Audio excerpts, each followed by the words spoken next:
Madam ತಮ್ಮ ಹೆಸರು? ಸ್ಮಿತಾ. ನಿಮಗೆ ಕ್ಯೂಸ್ ಎಲ್ಲ ಯಾರು ಇಂಟ್ರೊಡ್ಯೂಸ್ ಮಾಡಿದ್ರು? ನನಗೆ ಬಸವಣ್ಣಪ್ಪ ಡಾಕ್ಟರ್ ಇಂಟ್ರೊಡ್ಯೂಸ್ ಮಾಡಿದ್ದು. ಹೌದು. ಇದ್ರ ಬಗ್ಗೆ ಏನು ಮಾಹಿತಿ ಕೊಟ್ಟರು ಅವರು?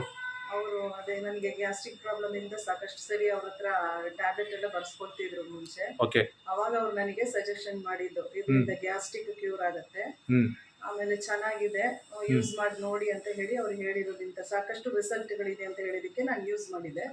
ನನ್ನ ಗ್ಯಾಸ್ಟ್ರಿಕ್ ಅವಾಯ್ಡ್ ಆಗಿದೆ. ಇನ್ನೊಂದು ನನ್ನ ಫೇಸನ್ನು ಗ್ಲೋ ಆಗ್ತಾ ಇದೆ ನನಗೆ. ಗ್ರೇಟ್. ಹಾಗಾಗಿ ಅದಷ್ಟೇ ನನಗೆ ಹಶು ಅಂತದ್ದು ಗ್ಯಾಸ್ಟ್ರಿಕ್ ಪ್ರಾಬ್ಲಮ್ ಇರೋದು ಸರಿಯಾಗಿ ಡೈಜೆಷನ್ ಇದ್ದಿಲ್ಲ ಅನ್ಸುತ್ತೆ. ಹಶು ಆಗ್ತಿದಿಲ್ಲ, ಬಟ್ ಈಗೆಲ್ಲ ಇನ್ ಟೈಮ್ಲೇ ನಾನು ಫುಡ್ ತಗೋಬೇಕು.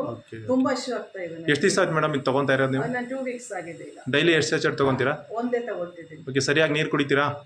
3 ಲೀಟರ್. ಇದನ್ನ ಹೇಗೆ ತಗೋಬೇಕು ಅನ್ನೋದು ಹೇಳ್ಕೊಟ್ಟಿದಾರಲ್ಲ, ಎಲ್ಲ ಹೇಳ್ಕೊಟ್ಟು. ಹೇಗೆ ತಗೊಂತೀರಾ? ಬೆಳಿಗ್ಗೆ ಎದ್ದಿದ ತಕ್ಷಣ ಒಂದು 6 ಗಂಟೆಗೆ ಬ್ರಷ್ ಮಾಡೋಕ್ಕಿಂತ ಮುಂಚೆನೇ ನಾಳಿಗೆ ಕೆಳಗಡೆ ಪೌಡರ್ ಹಾಕೊಳ್ತೀವಿ. ಒಂದು 15 ಮಿನಿಟ್ಸ್ ಬಿಟ್ಟು ಆಮೇಲೆ ಒಂದು ಸ್ವಲ್ಪ ಉಗುರು ಬೆಚ್ಚಿನಷ್ಟು ನೀರು ಕುಡಿತೀನಿ. ಅದಾದ್ಮೇಲೆ ಪರ್ ಡೇ ಹಂಗೆ ಪರ್ ಡೇ ಹೆಚ್ಚು ನೀರು ಕುಡಿಬೇಕಾಗುತ್ತೆ. ಹೌದು, ನೀರು ಕುಡಿತಾನೆ ಇದ್ದೀನಿ. ಓಕೆ. ನಿಮಗೆ ಇದೆಲ್ಲ ಪಾಸಿಟಿವ್ ರಿಸಲ್ಟ್ ಬಂದಿದೆ? ಹೌದು, ಖಂಡಿತ. ಚೆನ್ನಾಗಿ ಬರ್ತಿದೆ ನನಗೆ ಈಗ. ಗ್ರೇಟ್.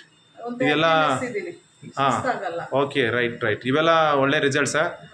ಹೆಚ್ಚು ಜನರಿಗೆ ಇದನ್ನ ಕ್ಯೂರ್ಸ್ ಎಲ್ಲ ನೀವು ತಿಳಿಸಿ, ಇದರಿಂದ ಜನರಿಗೆ ಒಂದು ಒಳ್ಳೆ ಹೆಲ್ತನ್ನು ಕೊಡ್ತಕ್ಕಂಥ ನಿಟ್ಟಿನಲ್ಲಿ ನಿಮ್ಮ ಒಂದು ನಿಸ್ವಾರ್ಥ ಸೇವೆಯನ್ನು ಇದು ಮಾಡಿ ಅಂತ ಹೇಳ್ತಾ ಧನ್ಯವಾದಗಳು ಮೇಡಮ್.